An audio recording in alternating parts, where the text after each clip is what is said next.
मेरा नाम डॉक्टर असदुल्ला सुमरो है। मैं यहाँ अल्तमश जनरल हॉस्पिटल में माहिर अमराज कल्ब और हार्ट फेलियर स्पेशलिस्ट हूँ। पिछले महीने से हम हरकत कल्ब की बंदिश के बारे में बहुत सारी वीडियो बना के और अवाम नास में आगाही और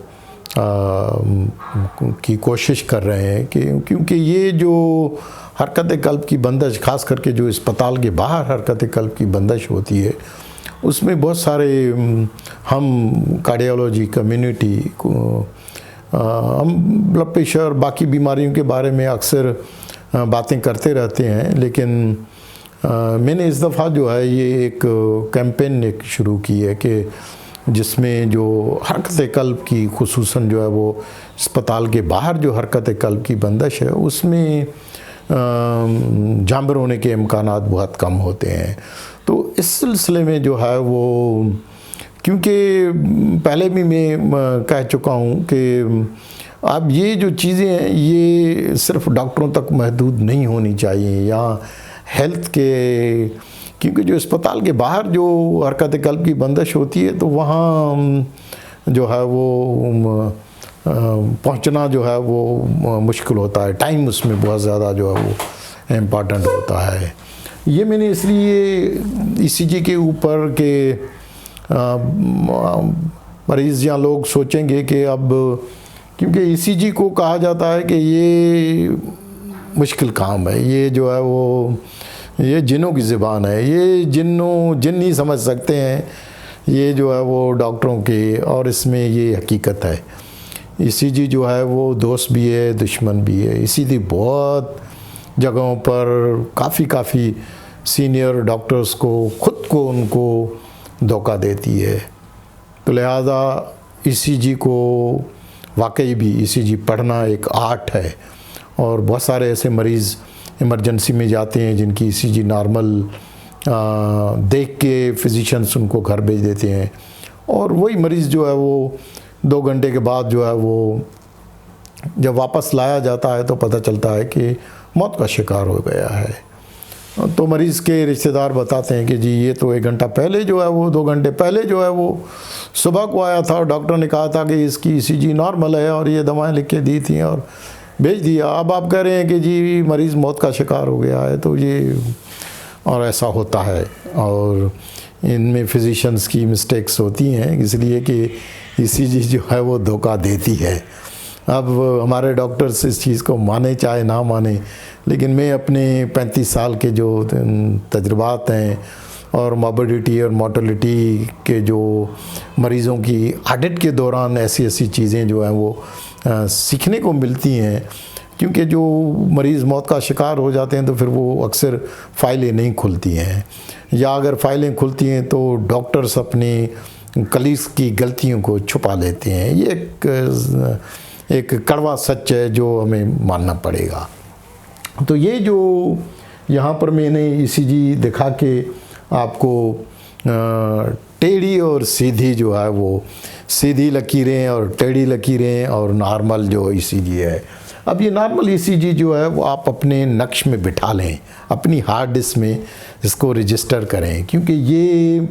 टाइम की कमी की वजह से, वरना मैं एक किस्सा आपको शेयर करता कि कभी कभार जो देख रहा है, क्योंकि जब आप अस्पताल में मरीज़ दाखिल होता है उसको मॉनिटर लगा हुआ होता है, कोई अटेंडेंट उसके साथ खड़े हुए हैं, बैठे हुए हैं, और भागे भागे कभी कभार वो आके डॉक्टर को बजाते हैं कि डॉक्टर मॉनिटर में ये हो गया है, ज़ीरो हो गया है, ये हो गया है, ये हो गया है। और कभी कभार वो हकीकत होती है, वो सच होता है। उसको ऐसे ना समझें कि जो भागा हुआ अगर कोई अटीन और ये हकीकत है, होता है ऐसा। तो लिहाजा ये दिल की बिजली जो है, ECG जो है, ये दिल की बिजली है, ये हमारे दिल के बिजली घर। तो ये जो बिजली घर होता है, तो इसमें ये 3 ही वेव्स हैं। कोई ज़्यादा मुश्किल काम कोई चीज़ नहीं है, हर आदमी इनको जो है वो आसानी से समझ सकता है। इसको हम, ये जो पहला अपवर्ड डिफ्लेक्शन है, इसको हम P वेव कहते हैं। तो ये छोटा होता है। और ये जो होता है दूसरा, इसको हम QRS कम्प्लेक्स कहते हैं, जो लंबा होता है, QRS कम्प्लेक्स। और उसके बाद जो दूसरा जो ये अपवर्ड डिफ्लेक्शन है, तो इसको हम T वेव या STT चेंजेस कहते हैं। अब ये P wave, QRS complex, T wave, ST segment, honestly speaking यही चीज़ है। अगर इतना भी अगर कोई आदमी याद रखे, कोई फिजिशियन, कोई डॉक्टर, कोई नर्स, कोई टेक्नीशियन याद रखे, इन्हीं चीज़ों से जो है वो कार्डियक अरेस्ट भी डायग्नोस होता है, इन्हीं चीज़ों से हार्ट अटैक इसी ECG से डायग्नोस होता है, इन्हीं चीज़ों से हार्ट अटैक और चीज़ें मिस भी हो जाती हैं। तो लिहाजा ये जो एक इलेक्ट्रिकल हार्ट की बिजली है, ये नॉर्मली जो है वो, कि जैसे मैंने प्रीवियस वीडियो में बताया कि साइनस नोड से बिजली जनरेट होती है, AV नोड में आती है। तो ये P वेव जो है वो साइनस नोड की एक्टिविटी को करती है। इस तरह से QRS कम्प्लेक्स जो है वो वेंट्रिकल में, जब बिजली वेंट्रिकल कॉन्ट्रैक्ट करता है तो वहाँ बिजली। अब ये जो बिजली है, दिल की बिजली, ये अगर बिजली ना हो तो हार्ट जो है वो ना तो जो है वो फूल सकता है, ना जो है वो सिकुड़ सकता है। तो हार्ट का जो है वो फूलना, कॉन्ट्रैक्ट करना और सिकुड़ना जो है वो, ताकि जो है वो ब्लड आ सके उसमें, तो ब्लड का आना और ब्लड का जाना, ये हार्ट का काम है। और ये दोनों में से कोई भी मुतासर हो जाए तो फिर प्रॉब्लम होता है। और इसको मेंटेन करने के लिए ये हार्ट में बिजली का होना जो है वो, ये बिजली का, हार्ट की बिजली का ही रोल है, जो ये सारी किस्म की। तो इलेक्ट्रिकल अगर फॉल्ट हो जाए तो मैकेनिकल फॉल्ट जो है वो फिर प्रॉब्लम क्रिएट करता है उसमें। अब ये जो टेढ़ी लकीरें नीचे नज़र आ रही हैं और ये यहाँ पर नज़र आ रही हैं, तो ये देख रहे हैं, ये आपको रेगुलर नज़र आ रही है। ये टैकीकार्डिया है, इससे मुख्तलिफ है, इसमें P वेव नहीं है। इसमें जो है QRS कम्प्लेक्स ये वाइड है और तेज़ चल रहा है। ये इसके मुकाबले में इसमें देखें ये गैप है, इसमें थोड़ा गैप है। तो ये टैकीकार्डिया है और ये वाइड कम्प्लेक्स टैकीकार्डिया है। अब इस वाइड कम्प्लेक्स टैकीकार्डिया से जो है हम डायग्नोस करते हैं कि ये सुप्रावेंट्रिकुलर टैकीकार्डिया विथ एबरेंसी है या वेंट्रिकुलर टैकीकार्डिया है। अब ये जब वेंट्रिकुलर टैकीकार्डिया पल्सलेस हो जाता है तो उसको शॉक की ज़रूरत पड़ती है। इसमें सिर्फ CPR जो है वो सफिशिएंट नहीं होती है। अब उससे भी जो है वो ख़तरनाक जो है वो है वेंट्रिकुलर फिब्रिलेशन, टॉर्सिडी पॉइंट्स जो है वो, कभी कभार टॉर्सिडी पॉइंट्स जो है वो दवा के एडवर्स इफेक्ट की वजह से, या चैनलोपैथी होती है, लॉन्ग क्यूटी सिंड्रोम होता है, उनकी वजह से भी जो है वो टॉर्सिडी पॉइंट्स होती है। अब ये वेंट्रिकुलर फिब्रिलेशन जो है और ये जो है ये टेढ़ी लाइनें हैं। अब ये टेढ़ी लाइनों वाला जो कार्डियक अरेस्ट है, ये सीधी लाइन वाले कार्डियक अरेस्ट से थोड़ा मुख्तलिफ होता है। अब ये यहाँ पर देखें कि ये दिल की बिजली नॉर्मली चल रही है और एकदम से यहाँ पर सीधी लाइन हो गई, स्ट्रेट लाइन हो गई। अब ये जो स्ट्रेट लाइन होती है तो इसको हम एसिस्टली कहते हैं, फ्लैट लाइन कहते हैं। अब ये जो एसिस्टली होती है, इसमें शॉक देने की ज़रूरत नहीं पड़ती है, ये नॉन शॉकेबल रिदम होती है। अलबत्ता जब हम ऐसे मरीज़ों में दवाएं इस्तेमाल करते हैं तो कभी कभार ऐसे मरीज़ फिर वेंट्रिकुलर टैकीकार्डिया और VFib में जब जाते हैं तो इस दौरान फिर हमें शॉक देने की ज़रूरत पड़ती है। तो लिहाजा ये जो हार्ट की बिजली है, उस बिजली को समझना कि ये जो सीधी लकीर है तो सारे के सारे ये हरकत कल्ब की बंदिश, कार्डियक अरेस्ट है, लेकिन जो ECG होती है, जो हार्ट की बिजली होती है, वो मुख्तलिफ होती है। तो लिहाजा ये नॉर्मल और फिर ये शॉकेबल रिदम, जिसको हमें शॉक देने की, डिफिब्रिलेट करने की ज़रूरत पड़ती है, और ये फिर जो स्ट्रेट लाइन है। अब ये जब सीधी लकीर जो हो जाती है तो ये सीधी लकीर वाले मरीज़ जो हैं ये बहुत बड़ा जो है वो फिजिशियन के लिए चैलेंज होता है। अब यहाँ पर मैंने दोनों ऊपर भी सीधी लकीर दिखाई है, नीचे भी सीधी लकीर दिखाई है। अब ये जो ऊपर वाली सीधी लकीर है ये उन लोगों में होती है जो अगर अस्पताल में दाखिल हैं और अस्पताल में अच्छी खासी जो है वो इस तरह से ईसीजी चल रही है और चलते चलते ईसीजी मरीज़ जो है वो बेहोश हो जाता है, और जो इस मॉनिटर को देख रहा है तो वो देख रहा है कि इसमें सीधी लाइन हो गई, तो वो देख लेता है कि ये सीधी लाइन, तो उसको कहते हैं हम प्राइमरी एसिस्टली। अब ये जो प्राइमरी एसिस्टली है ये मुख्तलिफ होती है और इसमें जो भले मरीज़ अस्पताल में होता है और सारी चीज़ें अवेलेबल होती हैं, लेकिन इसमें शॉक की ज़रूरत कम पड़ती है, इसमें सीपीआर और दवाओं की ज़रूरत पड़ती है, लेकिन उसके बावजूद भी बहुत सारे मरीज़ जो हैं वो हमारे सामने जो है वो मौत का शिकार हो जाते हैं। तो लिहाजा ये जो सीधी लाइन है, सीधी लकीर जो है, ये सीधी लकीर वाला जो कार्डियक अरेस्ट है ये बहुत ख़तरनाक होता है। तो जब मॉनिटर में ये सीधी लकीर आ जाए तो फिर जो है वो ख़तरे की घंटी है। अब कुछ मरीज़ ऐसे होते हैं कि अब ये जो सिचुएशन है ज़्यादातर वो उन मरीज़ों में होती है जो अस्पताल से बाहर होते हैं। उनमें अगर वेंट्रिकुलर फिब्रिलेशन या वेंट्रिकुलर टेकिकार्डिया हो जाए तो ये शॉकेबल रिदम है, लेकिन चुनाचे शॉक वहाँ अवेलेबल नहीं होता है, तो जब तक मरीज़ वहाँ से अस्पताल तक पहुँचता है तो फिर ये सीधी लाइन, तो इसको हम सेकेंडरी एसिस्टली कहते हैं। सेकेंडरी एसिस्टली का मकसद ये है कि था तो असल में ये शॉकेबल रिदम थी, लेकिन जब तक वो अस्पताल में या जब तक वो शॉक देने वाली मशीन पहुँचे वहाँ पर तब तक जो है वो स्ट्रेट लाइन हो जाती है। जब वो स्ट्रेट लाइन हो जाती है तो फिर वो कहते हैं कि अब क्या होगा हो जब चिड़ियाँ चुग गई खेत, ताख़ीर हो जाती है, वक्त जो है वो बड़ी जो है वो इसमें जो है वो, तो लिहाजा ये जो एसिस्टोलिक टाइप ऑफ कार्डियक अरेस्ट जो फ्लैट लाइन होती है वो एक बहुत बड़ा जो है वो चैलेंज होता है। तो ये जो एसिस्टोलिक टाइप ऑफ कार्डियक अरेस्ट होता है ये या पल्सलेस इलेक्ट्रिकल एक्टिविटी होती है, इसमें शॉक देने की नौबत नहीं आती है। इसमें इसके वजूहात भी थोड़े से उसमें डिफरेंट होती हैं, जैसे जो वेंट्रिकुलर टेकिकार्डिया और वेंट्रिकुलर फिब्रिलेशन जो शॉकेबल रिदम है उनमें ज़्यादातर जो है वो अमराज़ कल्ब की बीमारियां जो है वो खुसूसन जो है वो शरीयानों की बीमारियां, हार्ट अटैक, हार्ट फेलियर, इस किस्म के जो है बीमारियों के असबाब ज़्यादा होते हैं। लेकिन ये जो नॉन शॉकेबल रिदम है एसिस्टली और पल्सलेस इलेक्ट्रिकल एक्टिविटी, इनमें जैसे मैंने बताया कि ये जो शॉकेबल रिदम है चाहे अस्पताल में हो चाहे अस्पताल से बाहर हो, अगर शॉक देने वाली मशीन फौरी तौर पर अवेलेबल हो तो उनमें जो जांबर होने के इम्कानात जो हैं वो 20 से 27% हैं। लिहाजा जो शॉकेबल रिदम है, वेंट्रिकुलर फिब्रिलेशन, वेंट्रिकुलर टेकिकार्डिया है, हार्ट अटैक, हार्ट फेलियर के बावजूद भी अगर शॉक देने वाली मशीन फौरी तौर पर अवेलेबल हो और जो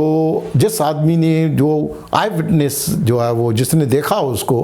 और उसने मशीन लगा के देखी और उसने मशीन ने कहा कि ये शॉकेबल है और अगर फौरी तौर पर उसको शॉक दे के और सीपीआर को रिज्यूम किया जाए तो इनमें सर्वाइवल के चांसेस ज़्यादा होते हैं। ये और बात है कि जब वो रास्क अचीव कर लेते हैं यानी होश में आ जाते हैं, पल्स आ जाती है, तो ऐसे मरीज़ों में ताख़ीर नहीं करनी चाहिए। ऐसे मरीज़ों को फिर फौरी तौर पर अस्पताल में जो है वो लेके जाया जाता है ताकि उनका जो असल सबब है, अगर शरियाने बंद हैं, हार्ट अटैक हुआ है नहीं हुआ है, तो फिर वो चीज़ें अस्पताल में होती हैं। तो यूजुअली अस्पताल में जो है ऐसे मरीज़ों में ईसीजी के बाद पता चलता है अगर हार्ट अटैक हुआ है तो फिर हार्ट अटैक के लिए शरेयान को खोलना पड़ता है। तो एंजियोग्राफी करके हम देखते हैं कि उनकी कितनी शरेयानें बंद हैं। कभी कभार एंजियोप्लास्टी से ही काम चल जाता है, लेकिन कुछ मरीज़ ऐसे होते हैं जिनमें मल्टीवेसल डिजीज़ है, जिनमें लेफ़्ट मेन डिजीज़ है, तो फिर ऐसे मरीज़ों को जो है वो बाईपास, इमरजेंसी बाईपास ऑपरेशन की ज़रूरत पड़ती है। तो लिहाजा ये जो हरकत कल्ब की बंदिश है, इसमें ताख़ीर, वक्त जो है, इसमें वक्त को जो है वो ज़ाया नहीं करना चाहिए ऐसे सिचुएशंस में। तो ये जो एसिस्टोलिक टाइप ऑफ कार्डियक अरेस्ट होता है, जिसमें भी हरकत कल्ब की बंदिश होती है, लेकिन लकीर, सीधी लकीर होती है। अब वो सीधी लकीर अगर पहले ही मॉनिटर लगा के प्राइमरी हो चाहे सेकेंडरी हो,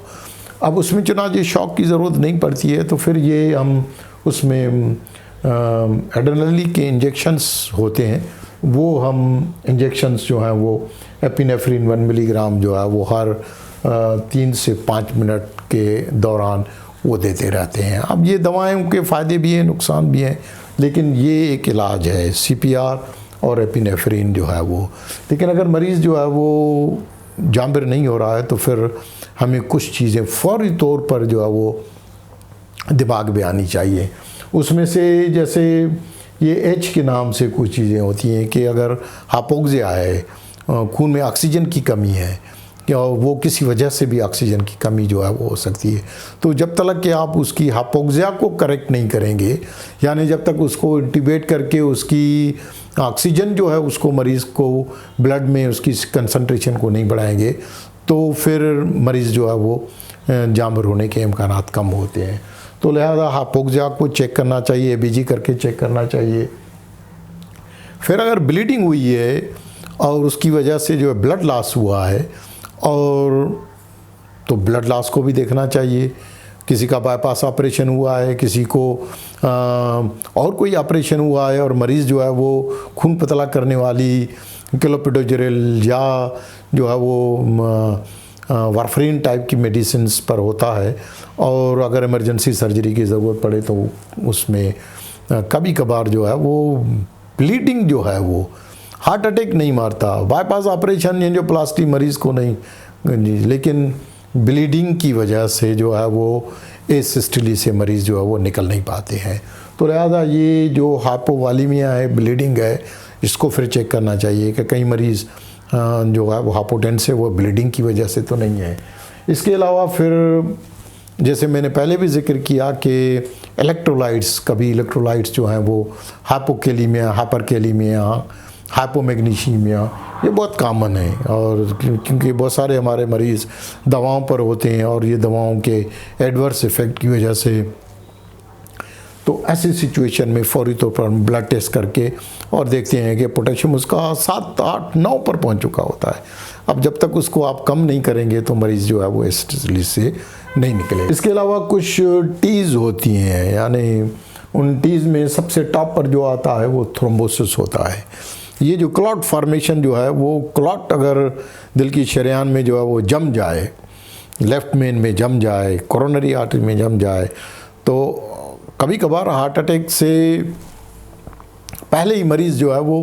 कार्डियक अरेस्ट में चला जाता है। हार्ट अटैक तो बाद में ECG करने से पता चलता है। मरीज़ फौरी तौर पर बेहोश हो जाता है, और जब मॉनिटर लगाते हैं तो सीधी लकीर नज़र आती है। अब वो सीधी लकीर के लिए आपने सपोज करके कि मरीज़ अस्पताल में है, आपने CPR की, आपने जो है वो एपिनेफ्रिन दिए, सारी चीज़ें दी, लेकिन ये चीज़ों को याद करना जो है वो बहुत ज़रूरी है। अक्सर फिजिशियंस इन चीज़ों को भूल जाते हैं। जब मरीज़ एसिस्टोली यानी स्ट्रेट लाइन से नहीं निकलता, उसकी जो हार्ट की बिजली घर जो है, जहाँ इलेक्ट्रिक शॉर्ट सर्किट हुआ है, बम धमाका हुआ है, वहाँ पर उससे मरीज़ अगर नहीं निकल रहा है, तो फिर फौरी तौर पर उनके दिमाग में ये H और ये T's थ्रोम्बोसिस जो है वो, कोरोनरी आर्टरी का थ्रोम्बस हो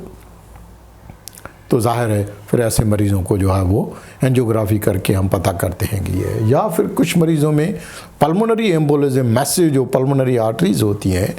और वो भी अस्पतालों में मरीज़ जो है वो ख़ास करके ऐसे मरीज़ों में जिनका ऑपरेशन हुआ है और इनकी टांगें अगर नहीं हिल रही हैं, या मरीज़ की हलचल जो है वो कम है, तो यहाँ जो है वो क्लॉट जमा होके फिर जो फेफड़ों की तरफ शरेआन जाती है, पल्मोनरी आर्टरी उसको कहते हैं, वहाँ जाके क्लॉट अगर बड़ा है, मैसिव है, तो मैसिव पल्मोनरी एम्बोलिज्म। तो ये थ्रोम्बस जो है वो पल्मोनरी आर्टरी का, ये फौरी तौर पर मरीज़ जो है वो एसिस्टली में जा सकते हैं। तो लिहाजा ये चीज़ें जहन में जो है वो होना ज़रूरी है। उसके अलावा जो है वो कार्डिक टम्पोनाट का पहले भी मैं ज़िक्र कर चुका हूँ कि कुछ मरीज़ों में, जैसे कैंसर के मरीज़ हैं, तो कुछ कैंसर के मरीज़ों में ये होता है कि कैंसर की तशखीस ही कार्डिक टम्पोनाट, माने मरीज़ आता ही कार्डिक टम्पोनाट के साथ है, हाइपोटेंशन के साथ आता है, एसिस्टली के साथ आता है। जब उससे जांबिर होता है, हमें पता चलता है कि वो पानी ब्लड जमा हुआ है, उसको निकालते हैं, पेशेंट रिकवर होता है। जब उसके काज का हम पता करते हैं तो पता चला कि मरीज़ को तो कैंसर है, या जो कैंसर का इलाज वो ले चुका होता है तो उसकी वजह से भी कभी कभार कार्डिक टम्पोनाट होने के, पेरिकार्डियल एफ्यूजन जमा होके उसका, या कभी कभार कुछ वायरसेस होते हैं वो जो है वो कार्डिक टम्पोनाट करते हैं, या बाईपास ऑपरेशन या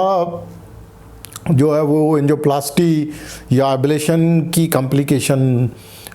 होके और किसी मरीज़ को जब वो कार्डिक टम्पोनाट यानी ब्लड जमा होके और हार्ट को प्रेशर देता है। तो लिहाजा इन चीज़ों की तरफ जो है वो जब तक दिमाग नहीं जाएगा, क्योंकि मेडिसिन जैसे मैं पहले भी कहता रहा हूँ ये आर्ट है, और आर्ट के लिए आपको आपका दिमाग, आपका फिजिशियन, सारी चीज़ों की कि आखिर ये स्ट्रेट लाइन जो है वो ये इसमें बिजली क्यों नहीं आ रही, ये जो सीधी लकीर है, इस सीधी लकीर को जो है वो टेढ़ा मेढ़ा कैसे करें, किस तरह से करें कि इसमें बिजली जो है वापस आके मरीज़ जो है वो जांबिर हो जाए। तो यही चीज़ें हैं जो रोकती हैं। अब यही चीज़ों को अगर हम जहन में नहीं रखेंगे तो फिर ये चीज़ें जो है वो मरीज़ जो है वो रिकवर नहीं होता। तो इस तरह से टेंशन न्यूमोथोरैक्स होता है कि जो लंग्स के अराउंड जो है वो प्लूरा होता है, उस प्लूरा में जो है वो एयर चली जाती है, तो उस एयर की वजह से जो है वो उनमें टेंशन न्यूमोथोरैक्स हो जाता है, एयर आ जाती है उसमें, तो वो भी जो है वो एक सबब बनता है। इसके अलावा बहुत सारे टॉक्सिन्स हैं जो है वो दवाएं हैं, वो दवाएं जो हैं वो उसके टॉक्सिक इफ़ेक्ट की वजह से जो है वो, ये अक्सर आपने सुना होगा कि बंद कमरे में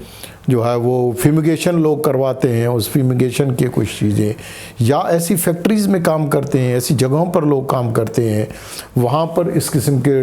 टॉक्सिक केमिकल्स जो हैं वो उसमें इंडस्ट्री में काम करते हैं, तो उनके इफ़ेक्ट्स की वजह से,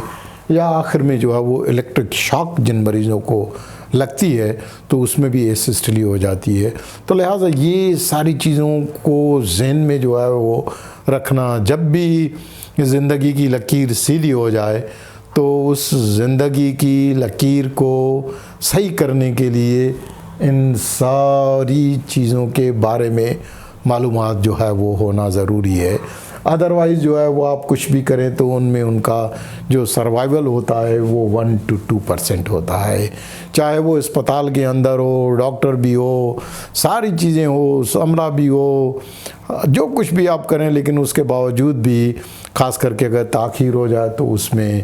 1 to 2% जो है वो जांबिर होने के इम्कानात होते हैं, जबकि जो शॉकेबल रिदम होती हैं उसमें जो है वो जांबिर होने के इम्कानात जो है वो 20 से 27%। अब हमारे यहाँ क्या होता है, हमारे पास कोई ऐसी डेटा या कोई ऐसा कंपैरेटिव कोई ऐसी चीज़ नहीं है कि हम आपको बता सकें कि हमारे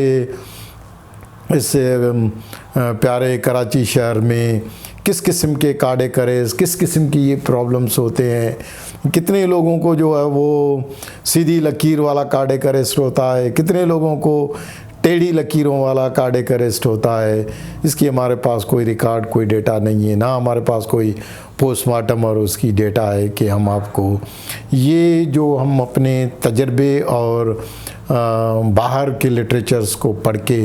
या जो मॉर्बिडिटी मॉर्टेलिटी का 8 साल तक मैं कोऑर्डिनेटर रहा हूँ, तो उनकी फ़ाइलों से सीख के फिर ये बातें जो हैं मैं आपसे शेयर कर रहा हूँ। बहुत शुक्रिया।